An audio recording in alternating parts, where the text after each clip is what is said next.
So anyways, this is a, I'm not sure what year, Yugoslavian M48. Mine happens to have a straight bolt, not a bent bolt. That's the reason I picked this out of all the rest. I preferred that, especially in the wintertime with thick, heavy gloves on. So I preferred the straight bolt. This is a B version. So they had the M48, then the A, which had a steel trigger guard. However, it had a stamped, I believe, floor plate.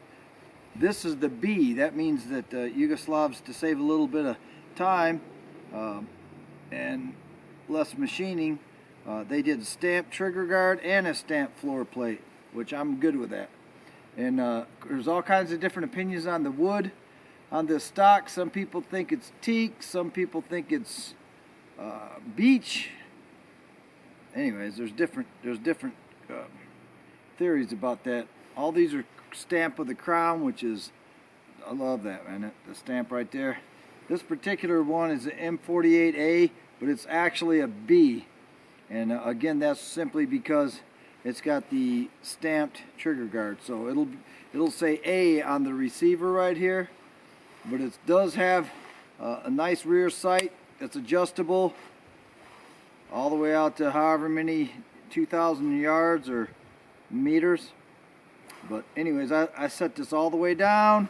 Then when I literally aim and shoot, I put the top of the front sight below, on the very bottom of the V, and that makes it for up close. So it's perfect. I put it at the bottom of the V so I can barely see the top of this sight, and out to 100 yards, I'm right on it every time.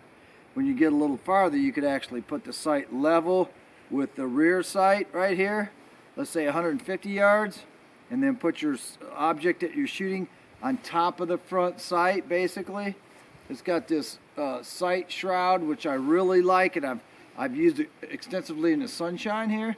It's got its own cleaning rod in the front right here. It screws in and out. It's got a bayonet lug on here. I don't have the bayonet, but one day I'll probably get one. But again, then I put this sleeve on here to hold different rounds. These rounds here that I'm shooting right now, I just shot one. It's still in the receiver.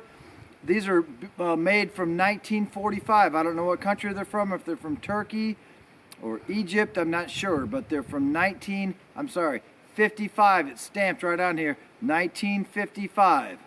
So it's 8mm Mauser. This is a solid copper tip Spitzer point bullet, 1955. That's older than me. So normally for hunting, this is what I shoot for hunting, is a soft pointed bullet, soft tip bullets. This is perfect for hunting. So, but for target practicing, I'm using this Spitzer bullet right here.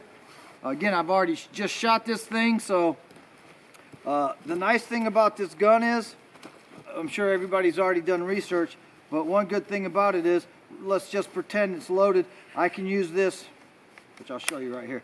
Watch this. So I'm gonna eject the shell, load up the next one, and then look at this safety. How nice is that?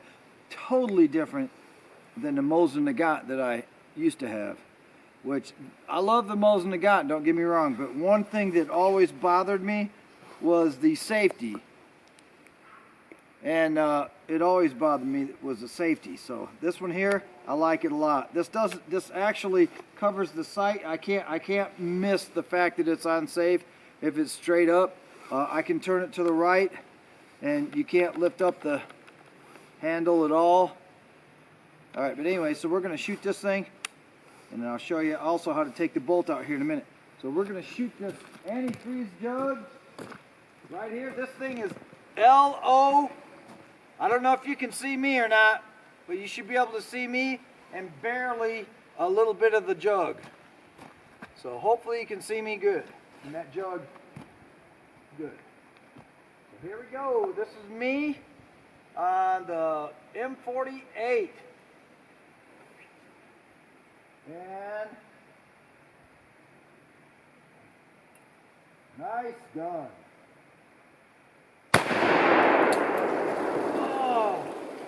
I thought it was going to explode and blow up, and it did not. It's got a simple hole. Look at that. That Spitzer bullet went through there. It's so pointed, you can't focus from going any closer, so you might as well stay there.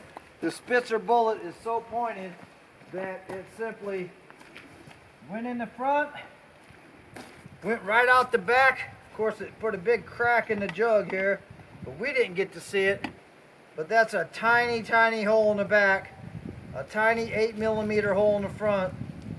The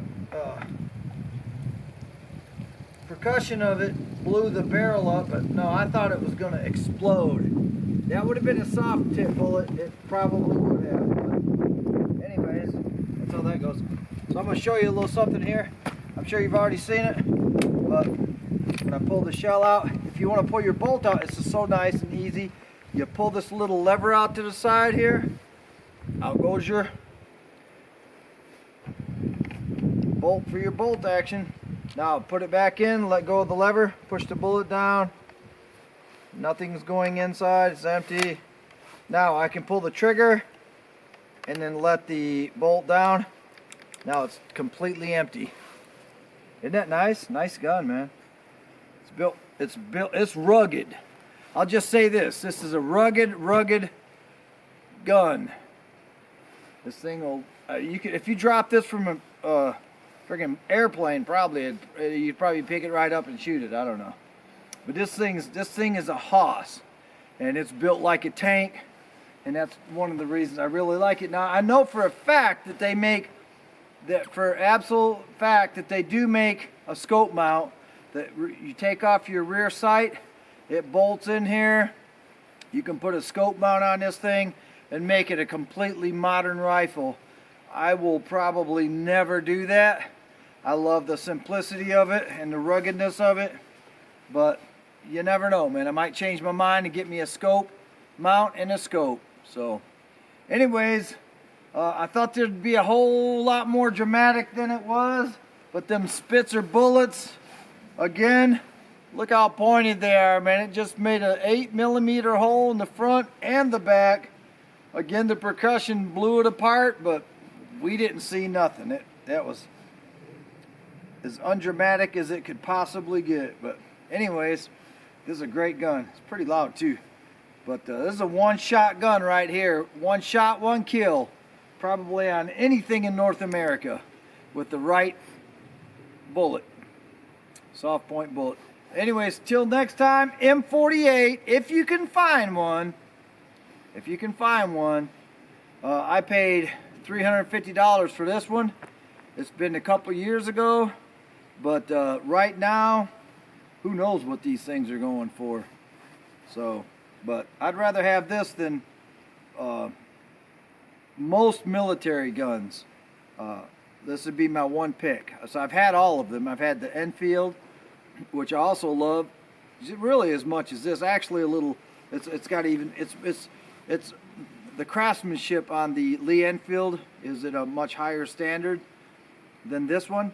The rear sight is a much better rear sight than this one, or more precise adjustments. We'll just say that for windage and elevation. However, there's just something about this Mauser that it makes it my preference, my favorite for military rifles that I've had. And I had Carcano too. Love the Carcano. I love them all. But if I had to grab one, and I had a whole bunch, if I had to grab one, this would be the one right here. And the straight bolt, again, that's my preference. A lot of folks like the bent bolt, but I like the straight bolt. So, all right. So till next time, if you can find one, you better get them because they're probably going fast.